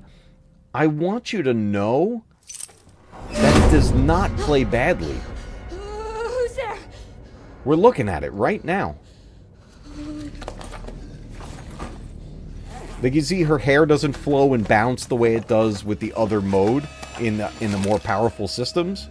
But even still, I don't care if the hair's moving around and stuff. That's not taking me out of the experience. I still think that looks fantastic. The edging on the items gets... That's where... Yeah, that's the other thing, too. On some items where you'll see the textures reduced. Like, that key had a little bit of jag to it. Actually, I think I could pull that back up, right? If I go here and examine. So here's the key. And you can see on the edging right there, especially on the round section there, you could see it getting a little jagged. But look at the writing and the carving on the key. That's nice and clear. But you could see where they do reduce textures, because that's going to help the performance of it on the lower powerful hardware. But in all honesty, I mean, still, that's a damn good looking key right there, if you ask me. Yeah, they're just trolls looking for cheap clickbait BS vids. It's gotta be, because... And I'm seeing like hundreds and thousands of views on these videos, and I'm like, hold on a second, that's not accurate. And I think I see people commenting on them like, oh yeah, well, now I'm not going to get that version, I wanted it, you know, but I'm not going to get it if it plays and looks like that. I'm like, oh my god, they need to see, like, look at the flow of that curtain, the reflection in the puddle on the floor. There's still ray tracing in this, guys. I mean, if someone, for someone to go and say this is a bad port of this game, I think they're out of their mind. This is absolutely fantastic as far as I'm concerned. This looks great. I mean, I just want to go one more, just a little bit further. I want to activate the cutscene up here. Because these cutscenes happen in-game. It's the in-game engine. So we're not jumping to a different graphics engine for the cutscenes. The key is entirely adequate. I mean, it's moving nice and smooth. It's super responsive. I always forget to grab the wire cutters. They're right here. Literally every single one of my playthroughs, I have gone right past those cutters. Here, let's look at the cutters. Let's look at those real quick. That's going to have some jag to them too, right? A more detailed object. But even still, I mean, it's wire cutters. It's funny, it gets a little bit worse by zooming out. But you kept missing it too. I don't know why. Every single time I miss those cutters. But if sacrificing the 3D model for the item that you're examining and the hair on the characters so that the rest of the game looks like this, you know what? I think they made the right decision. Because it plays nicely, and that's what you want. Look, the cutters look better right there. The gameplay is what you want. You want it to run smooth. You want it to run comfortably so that you have a good time playing it. But I wanted this cutscene right here to activate so we could see the in-game engine running. And you guys can see I'm on the Nintendo Switch 2. The button activations of what we're using, it's the control scheme of the Nintendo Switch 2. So here we go. Let's let this play out, and we'll take a look at all the details here. Look at her finger. Look at her thumb. Skin texture, they did not sacrifice. Skin textures, clothing textures, all still amped up and look absolutely fantastic. So this, the Switch 2 port will be my... Because I'm doing a 7th run on the PS5, so the Switch 2 will be my 8th run through the game. Man, but, I mean, I think this looks great. All day. Well, if you're gonna work so late. I don't know. Get some sleep. Jeez, I think Alyssa's hair actually looks better than Grace's hair. What am I going to do with you? What you always Were do. people expecting GoldenEye texture mapping? But No, it's really coming down hard. I wanted to at least show something live and show people, you know, hey, this is what's out there. This is how the game plays. And if you're a Resident Evil fan and you have a Switch 2, or you're planning on getting a Switch 2 and you're a Resident Evil fan, get this game on the Switch 2.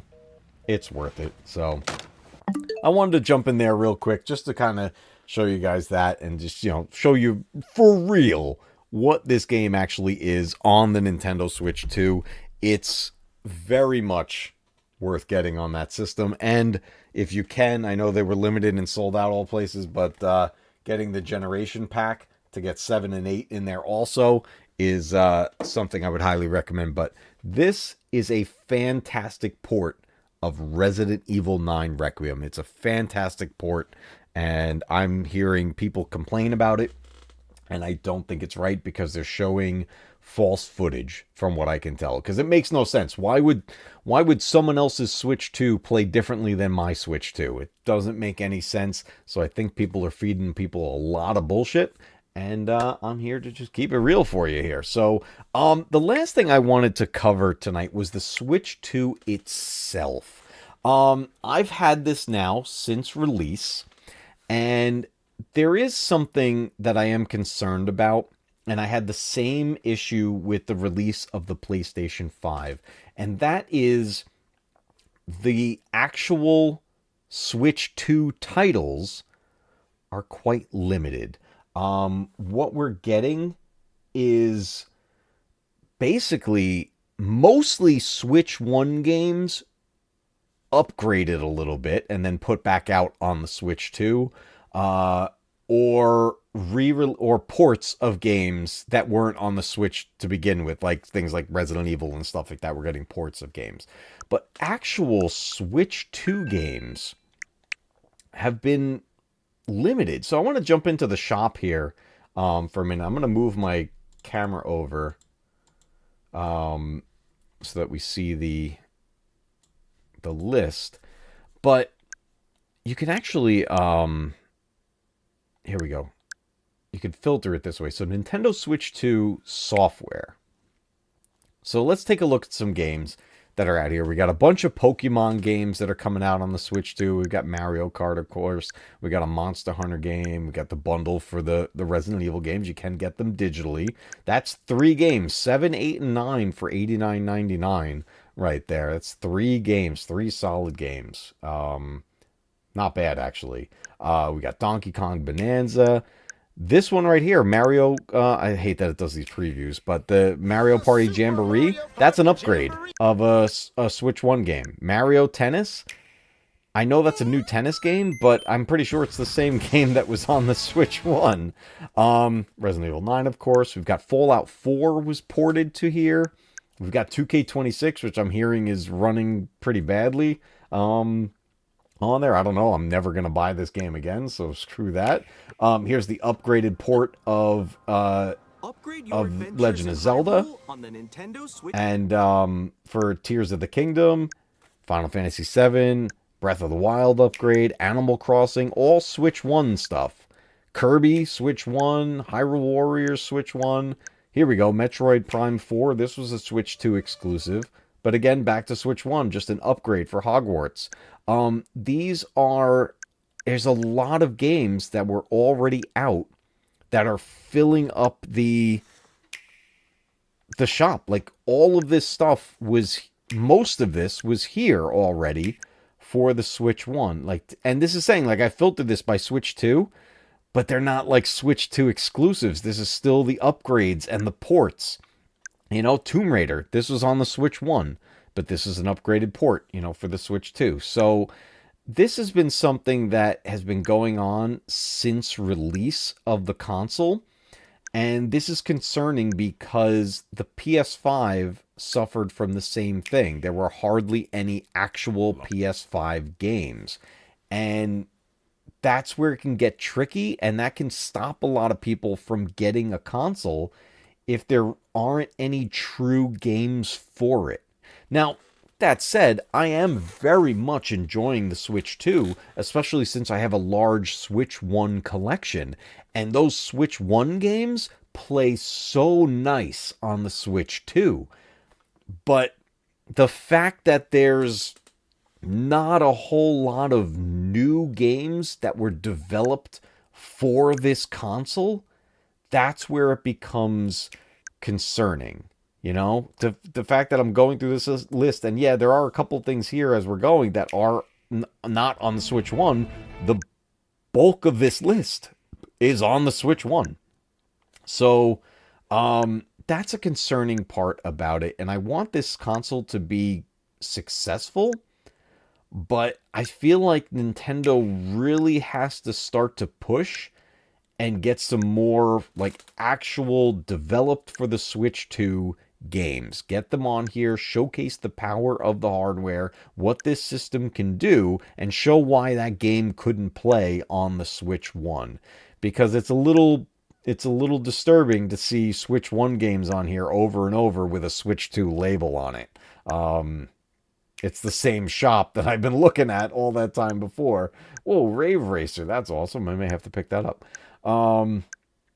But yeah, it gets a little concerning when a lot of stuff is missing from a new console. And I mean, I have a ton of games on here. It adds to your list once you pop the cartridge in and everything. So there's like tons of these games that are on here.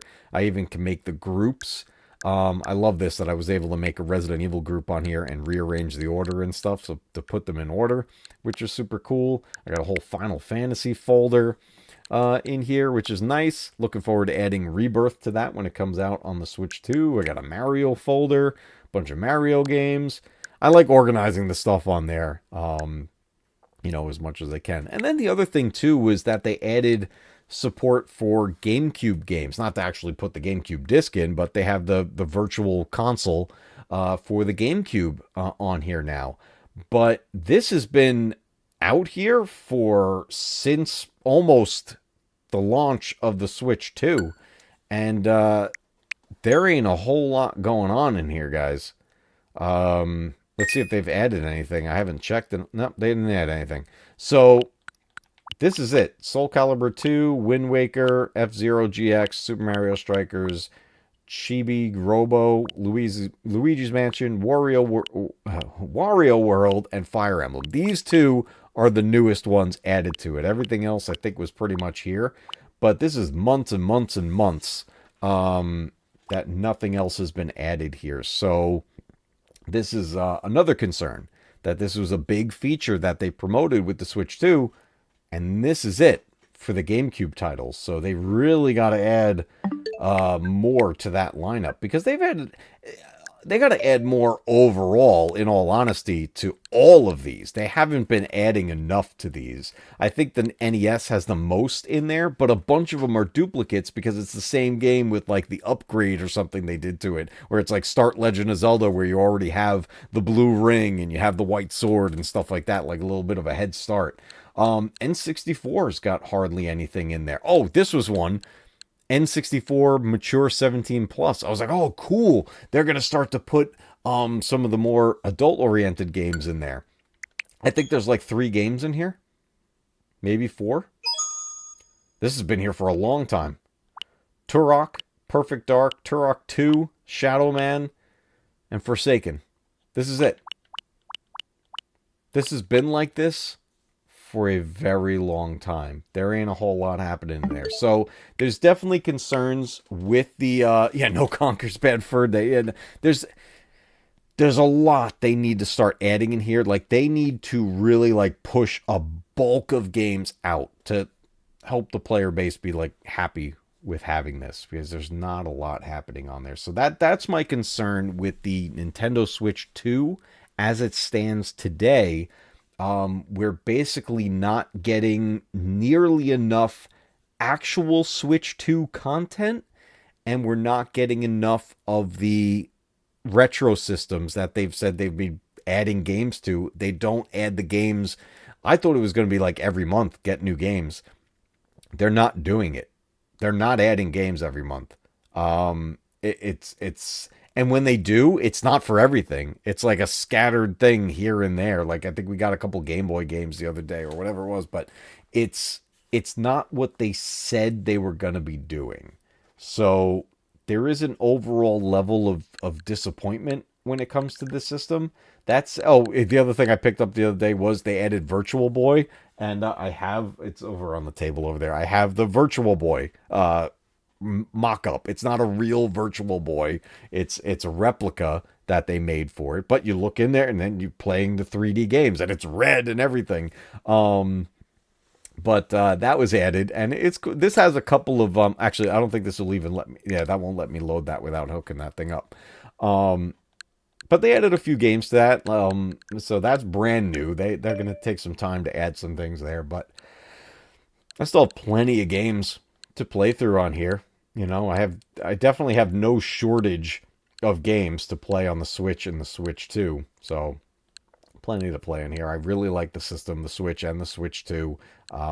I've enjoyed it both since they've launched, and I love playing them. So I hope the Switch 2 gets better and better. I hope we get more actual Switch 2 content so that we can actually play. I'll tell you, the Switch 2 made 2K18 playable. This game was pretty much unplayable on the Switch 1. It was an awful, awful mess. But if you pop 2K18 into the Switch 2, it plays beautifully. So that is a good thing about it. 2K25 runs on here beautifully as well. Works really, really well. So the Switch 2, I like it overall. I just want to see more actual Switch 2 content make its way out here for people to get, because it is concerning when a new system that's pretty expensive comes out and there's not a whole lot you could do with it. So those are my thoughts on the Switch 2 as it stands with my personal experience with it. The big one being Resident Evil 9 actually does look and play phenomenally, regardless of what you may hear on other channels. And you saw it here, live. We played it. It works, and it's awesome. The gaming industry really has gone downhill. Yes, it has. The gaming industry has gone downhill, and so is my hair. Have you... Guys, take a quick second. Take a quick second and scan back to the beginning of the stream, the start of the stream, and look at my hair, and then come right back here and look at it here. This mop on my head is just, this is just from the hair drying from after taking a shower. I look like a maniac. What the hell? And it's like brushing along my forehead. This part's gonna fall down into my eyes. I need a haircut. And I don't think I'm going to be able to go until like this weekend. But yeah, I told you it was going to get weird. Yo, Ted, what's up, dude? How did your run in Leon B go for RE2? I got to watch the replay. I got to stay keeping up with all of those, dude. I told you were going to look like Marie. Oh my God. Marie is so terrifying. What a cool character, like that stalking character in that game in RE9. Marie was great. What a great addition to that game. I loved it. I loved every part of that game. I really did. The game was absolutely outstanding. I loved it. The hair is migrating. Yeah, it's like, you know what it's doing? It's transforming into the different like graphic levels, like the PS5 versus the Switch 2. That's, it's showing you every aspect of it. Just finished, but I skipped the end scene again. Oh my God, you skipped the end scene, dude. Oh my God. Yeah, jump back and get that end screen. Do what you did last time. Make a separate video of just the end screen. You know what it is? It is ridiculously easy to accidentally skip that scene, so I don't blame you, because if you're even on the button for a split second longer than you need to be, it does skip it. But you definitely want to see that ending scene, because that's the ending. When you play the B scenario, that's when you get the full actual ending, except for the forced orphanage section. Oh man, that orphanage section, the orphanage section is the only part I don't like on replay. I agree. It is, the orphanage section on RE9 is my least favorite moment in the game. It feels like it kind of stops the game like in its tracks, like dramatically there. That first experience with it was incredibly creepy, and that was super fun. Once you know what you need to do, though, it's wildly easy to get through it, and it's just tedious because you're waiting for certain things to happen. You have to keep stopping and waiting. By the way, anyone playing it on insanity mode, that scene plays exactly the same way as it does on normal. You don't have to change up anything. Your same process of avoiding those bald, creepy kids, do the same exact thing. There's no change in insanity mode at that moment. But yeah, it is. For what it is, though, for the story, I like what it is, but I wish it was like an optional thing. It does remind me a hell of a lot of when you play as Sherry in the orphanage in RE2 Remake. And again, that moment in the game, that is my least favorite scene in the game. I feel like it kind of slows things down, but I think the Sherry one in RE2 Remake is better than what we play as in RE9 in the orphanage. But even still, I think it's adds to the story. I think it's I think it's a good moment. You could kill Chunk in the hospital without firing a shot in. Oh, I saw a video about the guy figure out how to activate like an insta kill against Hunk. Oh my God, I don't know if anybody else noticed this. Oh, I'm glad you brought up Hunk. Okay, so check this out. You may or may not know this already. Hunk. You fight Hunk in RE9, right? And Leon wins the fight. We take out Hunk. Now, something that happened throughout the entire game, no matter how far you went into the game and how far you backtracked, every enemy that you killed, every enemy that you took out, their body stayed. The mayhem stayed. The blood splatter. Everything stayed. All of the dead bodies stayed. On my most recent playthrough, I finished the scene fighting Hunk. I won the fight. You kill Hunk. And I was running around looking for that file before I knew where it was. And I backtracked into the room where I took out Hunk. And guess what, everybody? His body is gone. I guarantee Hunk is still alive. The Grim Reaper, the man who cannot be killed, it looks like we didn't kill him. He appears to be, as far as I can tell, the only one defeated enemy in the game that does not stay. And to me, that tells me, knowing Hunk's character and Hunk's history and his reputation, I think Hunk is still alive. All because his body disappeared. I did trigger Tofu.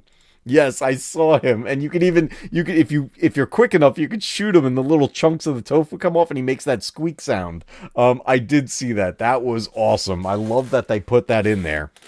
Yeah, fourth Survivor DLC again, exactly. RE10 Hunk's Revenge.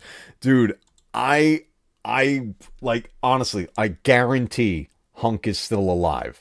And I wouldn't have thought so if I didn't happen to backtrack and notice that he was gone. Look, why would every other body stay and his disappear? He has to be alive. Because even like the blood and everything from the fight, that was still there. It wasn't like everything from the fight just suddenly vanished. Just his body. He got up and he walked away. Or somebody picked him up and took him out, or whatever it was. Hunk is still alive. I guarantee it. And then whenever we get like Resident Evil 10 or Resident Evil X or whatever it's going to be, whenever that happens, I bet we find out what happened to him. But he's been a mysterious character for the longest time. So it... I need to check if there's bloody footprints. We leave bloody footprints. I don't know if anybody else noticed that. When you're walking through the hospital and stuff as Grace and Leon, and you walk through the blood, you leave bloody footprints. There's so much detail in the game.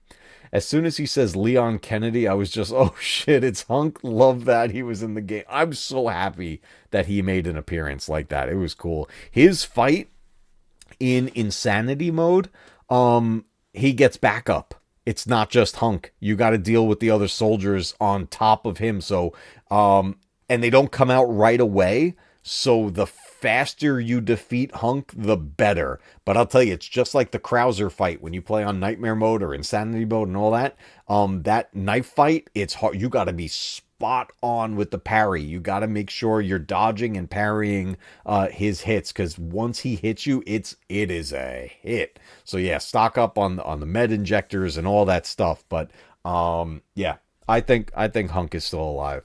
My theory is he was killed and then awoke with powers like Wesker did in RE1. That would be awesome. That would be super cool. Either way, I think we are going to see Hunk again. I'm willing to guarantee it.